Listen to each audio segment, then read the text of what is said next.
अवैध धर्मांतरण मामले का आरोपी छांगुर बाबा उर्फ जलालुद्दीन की मुश्किल लगातार बढ़ती जा रही है। आज छांगुर बाबा की रिमांड खत्म हो रही है। आज छांगुर बाबा को एटीएस लखनऊ कोर्ट में पेश करेगी और अब तक की पूछताछ में दी जानकारी के मुताबिक यूपी एटीएस रिमांड बढ़ाने की अर्जी दे सकती है। कोर्ट में आज ही पेशी हो रही है। रिमांड बढ़ाने के लिए ये पेशी की जा रही है और आज क्योंकि रिमांड खत्म हो रही है इसलिए आज ही पेशी के लिए डेट ली गई है। यूपी एटीएस अभी और ज्यादा पूछताछ करना चाहती है, इसलिए रिमांड बढ़ने की ये अर्जी दी गई है। 7 दिन की रिमांड आज खत्म हो रही है। 6 तस्वीरें आपके सामने हैं छांगुर बाबा और उनके नेटवर्क की, किस तरीके से ये काम करता था।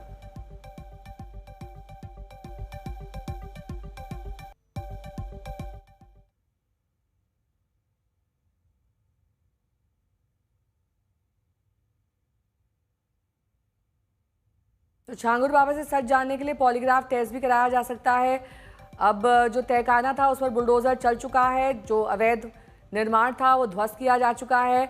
वहीं हिंदू विरोधी साजिश का भी खुलासा हुआ है। किस तरीके से अगर पूरा परिवार टारगेट होता था तो उस पर ज्यादा पैसे छांगुर बाबा को मिलते थे। छांगुर के मददगारों पर अब एक्शन की तैयारी है। 2019 से 2024 तक बलरामपुर में छांगुर के मददगार सरकारी अधिकारियों की लिस्ट तैयार हो गई है। छांगुर के करीबी 4 किरदारों की पहचान हो गई है। कैसे छांगुर के करीबी अफसरों ने उसकी मदद की, कौन है वो 4 अफसर, विस्तार से इस रिपोर्ट में देखिए।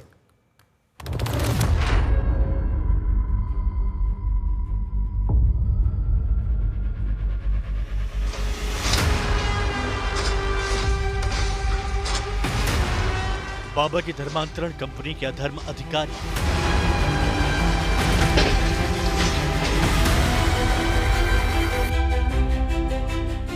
जिसके सामने स्थापित हुआ धर्मांतरण का रहस्य लोक।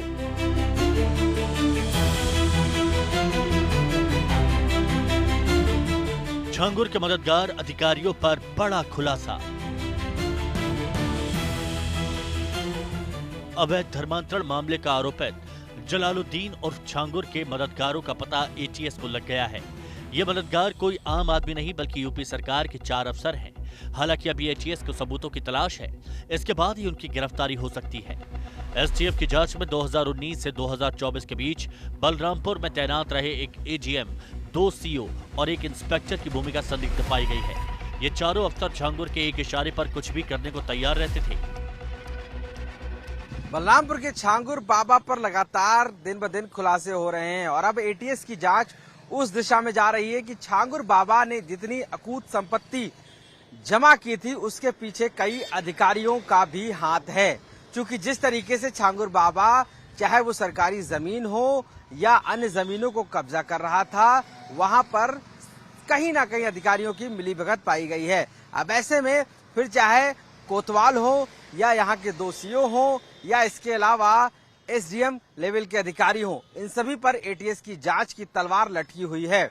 माना जा रहा है कि ये सभी अधिकारी शामिल हैं कि छांगुर बाबा की मदद में और उसके धर्मांतरण के नेक्सस को लगातार बढ़ाने में कहीं ना कहीं फाइनेंशियली और जमीन के तौर पर मदद की है। अब एटीएस में जरूर इनके पीछे है और माना जा रहा है जल्द ही एक बड़ी कार्रवाई होगी।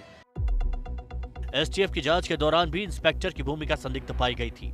एटीएस की कस्टडी रिमांड के दौरान भी पुलिस प्रशासन के अफसरों के नाम सामने आए थे। एजेंसियां ये तस्दीक कर रही हैं कि छांगुर ने सिर्फ फंसाने के लिए इन अफसरों का नाम लिया है या इनकी वाकई कोई भूमिका है। सबूत मिलते ही इन चारों अफसरों पर कार्रवाई करने की तैयारी तेज हो गई है। जल्द ही 2 तहसीलदार समेत कुछ और अफसरों को भी जाँच के दायरे में लाया जाएगा। यही नहीं, छांगुर बाबा के खिलाफ FIR में बचाने के एवज में पुलिस विभाग के कई अधिकारी भी जांच के दायरे में हैं। आरोप यहां तक है कि कई अधिकारियों ने मोटी रकम और गाड़ियां भी छांगुर बाबा से उसको बचाने के लिए ली। आपको बता दें कि नीतू उर्फ नसरीन, नवीन उर्फ जमालुद्दीन विदेशों में बाबा की धर्मांतरण कंपनी का एक तरह से एडवर्टाइजमेंट करते थे और छांगुर बाबा की तारीफों का पुल जोड़कर सऊदी अरब, यूएई और तुर्की से विदेशी फंडिंग जुटाते थे और विदेशी बैंकों से लेकर भारतीय बैंकों में खुले खातों से छांगुर बाबा तक रकम पहुंचाते थे। और छांगुर बाबा ने इसी रकम से यूपी के बलरामपुर में अपना महल खड़ा कर दिया, ग्राम समाज की जमीनें कब्जा ली, तालाब तक भर दिए और दौलत के दम पर छांगुर बाबा ने पुलिस और प्रशासन को भी अपने जेब में रख लिया। और अब इसीलिए बाद सालों में बलरामपुर में तैनात रहे अफसर की लिस्ट बनी है। लेखपाल, तहसीलदार से लेकर पुलिस के अफसरों की लिस्ट बनाई जा रही है। धर्मांतरण से लेकर जमीन कब्जा करने तक छांगुर बाबा के खिलाफ आई शिकायतों पर किस अफसर ने क्या कार्रवाई की, इसकी भी रिपोर्ट तैयार की जा रही है। छांगुर बाबा के मददगारों पर चाबुक चलाने की तैयारी है। किसी भी वक्त बलरामपुर में उन 5 सालों में तैनात एक एजीएम, 2 सीओ, एक इंस्पेक्टर की गिरफ्तारी हो सकती है, जो बाबा के काले साम्राज्य के गवाह बने लेकिन कोई कार्रवाई नहीं की।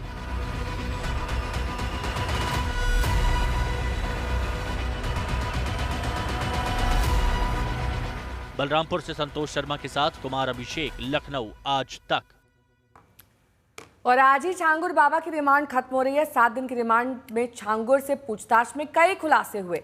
खुलासे में छांगुर बाबा की अवैध संपत्ति का खुलासा हुआ, गजवाए हिंद का मकसद सामने आया, साथ ही हवाला कनेक्शन सामने आया। इतना ही नहीं, नेपाल बॉर्डर पर धर्मांतरण के अड्डे का खुलासा हुआ। खुलासे में यह भी पता चला कि बाबा दुबई से जिहादी ट्रेनर बुलवाता था। बाबा के मददगार सरकारी अधिकारी भी इसमें शामिल थे। साथ ही पाकिस्तान कनेक्शन का भी पता चला है।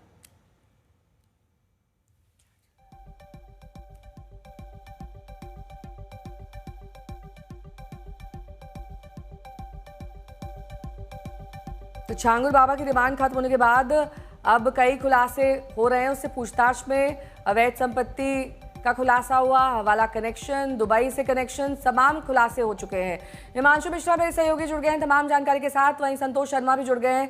संतोष, सबसे पहले तो आपसे यही जानना चाहेंगे कि आज अगर रिमांड एक्सटेंशन हो जाती है तो किन पहलुओं पर सबसे ज्यादा फोकस किया जाएगा पूछताछ के दौरान?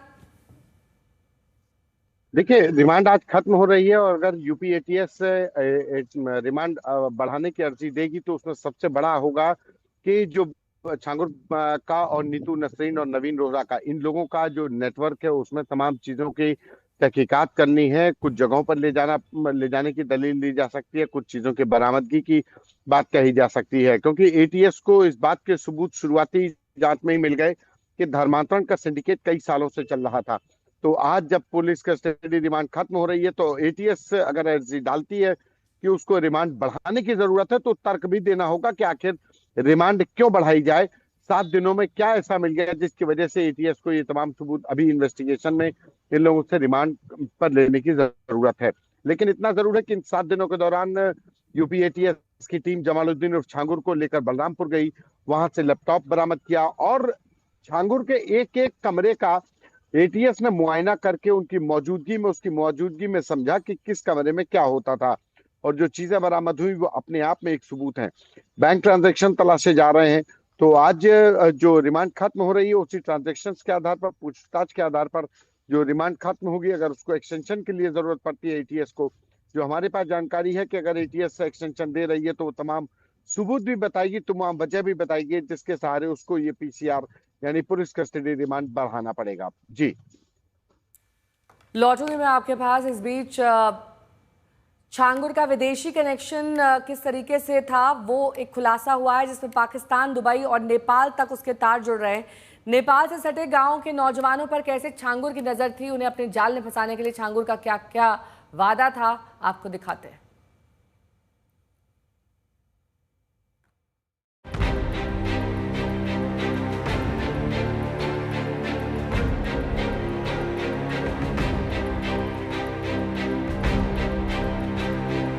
विदेशी फंडिंग में धर्मांतरण का गैंग चलाने वाले छांगुर बाबा और नीतू से पूछताछ में रोज नए खुलासे हो रहे हैं। बाबा के विदेशी कनेक्शन का पर्दाफाश हो रहा है। नेपाल से दुबई तक के सारे राज सामने आ रहे हैं। छांगुर को लेकर सबसे ताजा खुलासा नेपाल से है। सूत्रों से मिली जानकारी के मुताबिक नेपाल सीमा से सटे गांवों में धर्मांतरण के अड्डे खोलने की तैयारी कर रहा था। इसके लिए छांगुर ने पूरी एक टीम बनाई थी। 46 गांवों के युवाओं पर छांगुर की नजर थी। जलसों में तकरीर और पर्चे बांटकर नौजवानों की सोच और जिहाद के प्रति नजरिया समझने की कोशिश करता था। जो युवा उसकी बातों से प्रभावित होते उसे पैसे की लालच देता था। सुरक्षा एजेंसियों के मुताबिक इस्लामिक मूवमेंट के लिए करीब 10 करोड़ रुपए खर्च करने की तैयारी थी। लेकिन अप्रैल 2025 में बेटे और सहयोगी नवीन रोहरा की गिरफ्तारी के बाद छांगुर से लोग दूरी बनाने लगे। बलरामपुर के छांगुर बाबा का काला साम्राज्य धर्मांतरण का इस कदर फैला हुआ था कि इंडो नेपाल बॉर्डर पर भी कई गांव ऐसे थे जहां पर युवाओं को इसके लिए खास तौर से ट्रेनिंग दी जा रही थी। तकरीबन 45 ऐसे गांव हैं जहां पर छांगुर बाबा के गुर्गे या कह सकते हैं वो युवक मौजूद थे जो धर्मांतरण का गंदा खेल खेलते थे। छांगुर बाबा इन गांवों में पहुंचकर इनको ट्रेनिंग भी देता था, साथ ही साथ इनको धर्मांतर कैसे करना है उसके लिए भी कहीं ना कहीं बताता था। अब ऐसे में नेपाल और इंडिया के बॉर्डर से जुड़े ये गांव संदिग्ध पाए गए हैं। एटीएस उन गांवों की भी छानबीन कर रही है, साथ साथ उन युवाओं के भी जो इस पूरे काले धर्मांतरण के खेल में छांगुर बाबा के सहयोगी बने हुए थे। झूठ बोलना, लोभ प्रलोभन देना, नफरत फैलाना, छल कपट से धर्म बदलवाना, इस धंधे में छांगुर इतने गहरे तक उतर चुका था कि वो धर्मांतरण के लिए दुबई से जिहादी ट्रेनर बुलवाता। 2 आलीशान कोठियों में धर्मांतरण की ट्रेनिंग दी जाती। कोठियों के तहखाने में चोरी छिपे धर्मांतरण के ट्रेनिंग सेंटर चलाए जाते थे। 24 में उसने कहा कि बाबा कानपुर आए हैं, उनसे मिल लो। चल के हम उसके साथ कानपुर चले गए। वो मुझे एक फतेहपुर मस्जिद में लेके गया, वहाँ पे मेरा जबरदस्ती निकाह किया। तब हमें उसका नाम पता चला, मेराज अंसारी है। उसकी पूरी फैमिली हिंदू इंट्रोड्यूस करके मिली थी मुझसे। छांगुर पीर बाबा से मेरी वर्ष 2019 में मुलाकात हुई थी चांदौलिया दरगाह में, जहाँ पे मैं गई थी।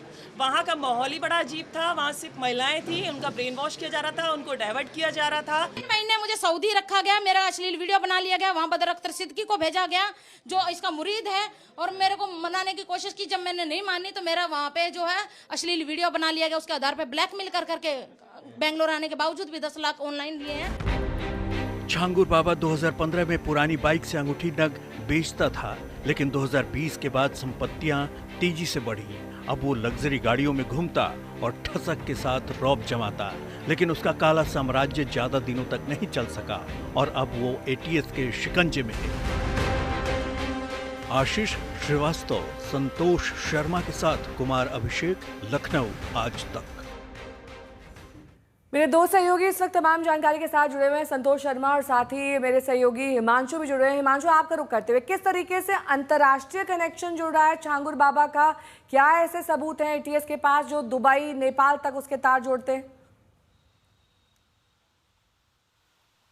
देखिए, 2 चीजें जो अब तक एकदम साफ हो चुकी हैं। उसमें जो लैपटॉप बरामद हुआ था, उस लैपटॉप में से अगर आप देखेंगे तो 200 करोड़ रुपए के ट्रांजैक्शन की बात लगभग साबित सी दिख रही है, जो उसमें सारे डिटेल मिले हैं।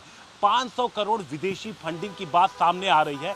तो 300 करोड़ रुपए जो हैं वो नेपाल के रास्ते, जो आप हवाला के जरिए कह सकते हो, उसके जरिए ये रकम छांगुर तक पहुंची थी। तो वो जो पूरा रूट है, किस तरीके से विदेशों से पैसा अलग अलग देशों से आया। एक तो रूट नेपाल का था जो अभी पूरा इन्वेस्टिगेट किया जा रहा है और देखा जा रहा है कि किस तरीके से, किस लेवल पे अलग अलग देशों में लोग शामिल थे और किस तरीके से पैसे इसके पास पहुंचते थे। और उसके बाद जब एक बार छांगुर तक वो पैसे पहुंचते थे तो उसको वो आगे जो अलग अलग टीमें उसने बना रखी थी। सबसे पहला जो काम था आइडेंटिफाई करना इलाका, कि किस इलाके में उन्हें काम करना है। आइडेंटिफाई करने के बाद वो यूथ के ऊपर ज़्यादा टारगेट करता, तो यूथ को आइडेंटिफाई करते, उनके बीच पर्चे बंटवाते, उनको समझाने की कोशिश करते और फिर उनको वो लालच देते थे। तो इस तरीके से ये पैसा खर्च होता था। अब जिन देशों से पैसा इसके पास आया, खाड़ी देशों से पैसा आया, तुर्की और पाकिस्तान से इसके पास पैसा आया, तो ये सारी चीज़ें अब इन्वेस्टिगेशन की हैं। वहाँ पर कौन लोग इसकी मदद कर रहे थे, ये इन्वेस्टिगेशन का पार्ट है। और ख़ास तौर से अब जो एटीएस के जो आप कह सकती हैं जांच के दायरे में है, वो नेपाल और भारत के बॉर्डर के कुछ गांव हैं जहां पर इसकी संदिग्ध गतिविधियां देखी गई हैं। ठीक है, बहुत बहुत शुक्रिया आप दोनों का इस तमाम जानकारी के लिए। तो धर्मांतरण का संगठित नेटवर्क चलाने के आरोप में गिरफ्तार छांगुर बाबा और जलालुद्दीन के पाप के 2 और मामले सामने आए हैं। एक मामला गाजियाबाद का है, दूसरा फरीदाबाद का। गाजियाबाद के एक परिवार ने आरोप लगाया कि छांगुर बाबा और उसके चेले बदर अख्तर सिद्दीकी ने मिलकर उनकी बेटी को गायब कर दिया। 2019 से लापता इस युवती की बहन के मुताबिक 24 अक्टूबर 2019 से उनकी बहन का कोई अता पता नहीं है। आरोप यह है कि अंतिम बार बदर अख्तर सिद्दीकी उसे कार में ले गया जिसमें पर्दे लगे हुए थे और 3 अज्ञात लोग सवार थे। इसके बाद युवती कभी घर वापस नहीं लौटी। छांगुर बाबा के साथ बदर अख्तर सिद्दीकी है, इन्होंने ही मिलके मेरी बहन को गायब किया है। और इसके साथ में ही जो और बाकी लड़कियां हैं, मैं यकीन के साथ कहती हूँ इन लोगों ने ही इनको गायब किया है। जब तक ये लोग नहीं पकड़े जाएंगे ना, तब तक लड़कियों का पता नहीं चलेगा। और मैं मोदी सरकार से मैं हाथ जोड़ के विनती करती हूँ कि ये ठीक है, इन्होंने बिला तोड़ दिए, 100 करोड़ का नुकसान हो गया, ये हो गया, लेकिन हमारा क्या? जो पीड़िता है, जो लड़कियां भी घर नहीं आई, उनका क्या? तो हमें और कुछ नहीं, हमारी बहन सुरक्षित अपने घर आ जाए, इस आदमी का पता चल जाए, बदर अख्तर सिद्दीकी का, झांगुर बाबा। ये बहुत बड़ा रैकेट है, मुझे या किसी को पता ही नहीं, हम आइडिया नहीं लगा सकते कितना बड़ा रैकेट इनका चल रहा है। और हर लड़की को ये पैसे दिखा के लोभ लालच देना, हर लड़की को जॉब का झांसा देना, वहां चलना, ये अच्छी मतलब ऐसी लाइफ मेंटेन करके रखता था। जिम ट्रेनर का वो दिखाता था, अपनी बॉडी बिल्डिंग बना रखी थी उसने, ड्रग्स वगैरह भी देता था वो प्रिया को, उसको।